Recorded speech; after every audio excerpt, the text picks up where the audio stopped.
வாழ்க வையகம், வாழ்க வையகம், வாழ்க வளமுடன்.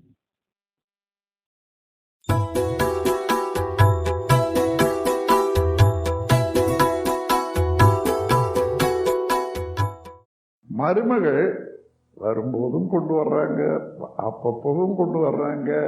என்ன என்ன யார் கொடுத்தாலும் இங்க கொடுத்து வர்றாங்க. ஆனா மருமகள் ஒரு ஒரு ட்ரிக் வச்சுக்கலாம். எங்க இருந்தாலும் குடும்பத்துக்கு தானே போக போகுது, நேரா கொண்டு வந்து மாமியார் கிட்ட கொடுத்துருங்க. ஒரு கொஞ்ச நாள் இந்த மாதிரி தான், ஏன் என்னென்ன கொடுக்குற, இல்லை நீங்க தான் பெரியவங்க, நீங்க தான் வச்சுக்கணும். இந்த மாதிரி செய்து பாருங்க. ஒரு ஒரு குடும்பத்தில் ஒரு பெண்ணை நான் அங்கே அடிக்கடி போய் பார்க்குறேன். அந்த பெண் நல்லா படித்த பெண்ணு. அவங்க வீட்டில் அம்மாவுக்கும் அதுக்கும் எப்பொழுதும் சும்மா வார்த்தை தடிப்பு வந்துக்கிட்டே இருக்கும். என்ன இது இல்லை, அது சொல் கேட்கறது இல்லை. ஏன், எப்பொழுதும் அம்மா பெண்களுக்கு அதிகமாக அன்பு காட்டியிருக்காங்க.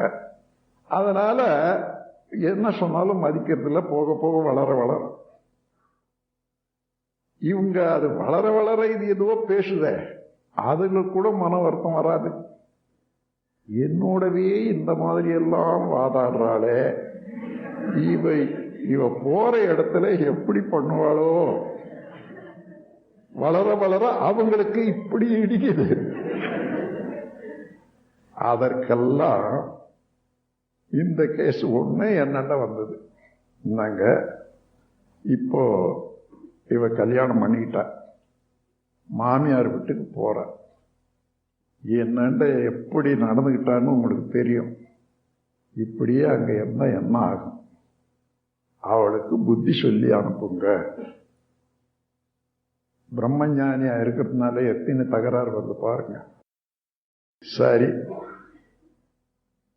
வாமான்னு, ஆமா இப்போ அம்மா வேண்ட இது வரைக்கும் அன்பினால நீ என்னதான் செய்தாலும் ஒரு குழந்தை என்ற அளவில் அப்படியே பழகி போச்சு.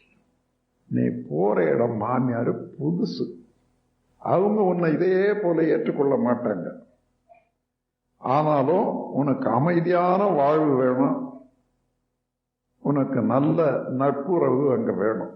நான் ஒன்னு சொல்றேன், இன்றையிலிருந்து 2 வருட காலம் வரைக்கும் உங்க அப்பா வீட்டில் அம்மா வீட்டில் உள்ள உயர்வு, இந்த செல்வம், இங்க இருக்கக்கூடிய ஒரு பெருமையான வாழ்க்கை, இதை பற்றி எடுத்து ஒரு வார்த்தை கூட பேசாத அவங்களாண்ட. ஆனா ஒரு சிறு விஷயங்கள் கூட அங்க நடக்குதுன்னு வச்சுக்கோ, மாமி எவ்வளவு நல்லா நடத்துறீங்க, நீங்க எவ்வளவு நல்லா இருக்குது, ஆஹாஹா. இந்த மாதிரி உடுக்கடிக்க கத்துக்க ரெண்டு வருஷம், அதுக்கப்புறம் உனக்கு சொல்லத்தான் கேட்க வருவாங்க. அது போதும், அந்த மாதிரி எடுத்துக்கமா. அதே போல வெற்றி பெற்றுட்டா. ஏன் அந்த வெற்றியெல்லாம் நீங்கள்லாம் பெறக்கூடாது? அதாவது இன்னும் கல்யாணம் ஆக வேண்டியவங்க கொஞ்சம் பேர் இருப்பீங்க, அதுக்காக நான் சொல்லி வைக்கிறேன். அது மாத்திரம் இல்லை, கல்யாணம் ஆகி மருமகளை கொண்டு வரக்கூடியவங்களும் எத்தனையோ பேர் இருப்பாங்களே.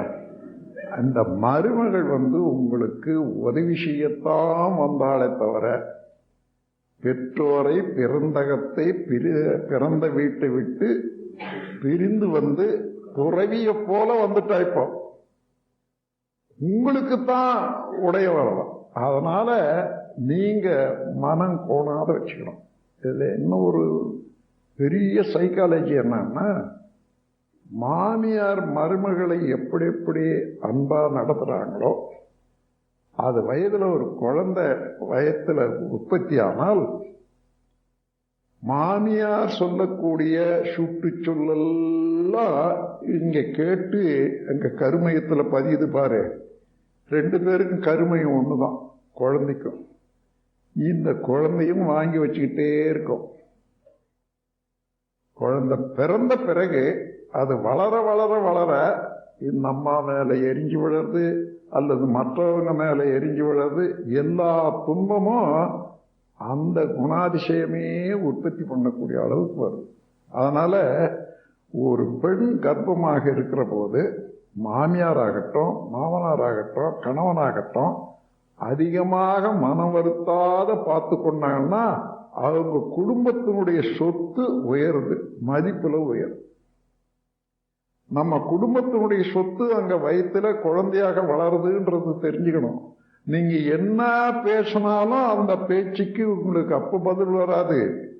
அது வாங்கி வாங்கி வச்சுக்கணும். வெளியில வந்த பிறகு, வளர்ந்த பிறகு இடிக்கும். அதெல்லாம் நீங்க கவனிச்சு பாருங்க. இதெல்லாம் உண்மையாக நடக்கக்கூடிய நிகழ்ச்சிகள். அப்ப என்ன வேணும் உங்களுக்கு? ஒரு வீட்டில் குழந்தை நல்லா இருக்கணும். அந்த குழந்தை நல்லா இருந்தா அந்த குடும்பத்துக்கு நல்லது, எதிர்காலத்துக்கு நல்லது, உங்களுக்கு நல்லது. அப்போ மருமக கர்ப்பமாக இருக்கிற போது மாமியார் எந்தெந்த மாதிரினாங்க இதெல்லாம் இந்த தொல்லையெல்லாம் வாங்கினான்னுட்டு அம்மா வீட்டுக்கு இட்டு முட்டாங்க. எத்தனை தடவை? ஒரு தடவை தான். அதுக்கப்புறம் இங்கதான் இருக்கணும். அதனால அது அம்மா வீட்டுக்கு போறதுன்றது ஒரு டெம்பரரி தான். எனவே இதெல்லாம் உளவியல் துறையில நாம உச்சகட்டத்தில் இருக்கணும், பிரம்மஞானிகளாக இருக்கக்கூடிய. நீங்க நடக்கிற நடத்த, வாழற வாழ்க்கையை பார்த்து பக்கத்து வீட்டை, அந்த வீட்டை, இந்த வீட்டை, மற்றவர்களெல்லாம் அதை பின்பற்றி வரணும். அந்த முறையில நடந்து கொள்ளணும். நம் கடமை அறவாழ்வின் நாட்டத்தே சிறக்கட்டும்.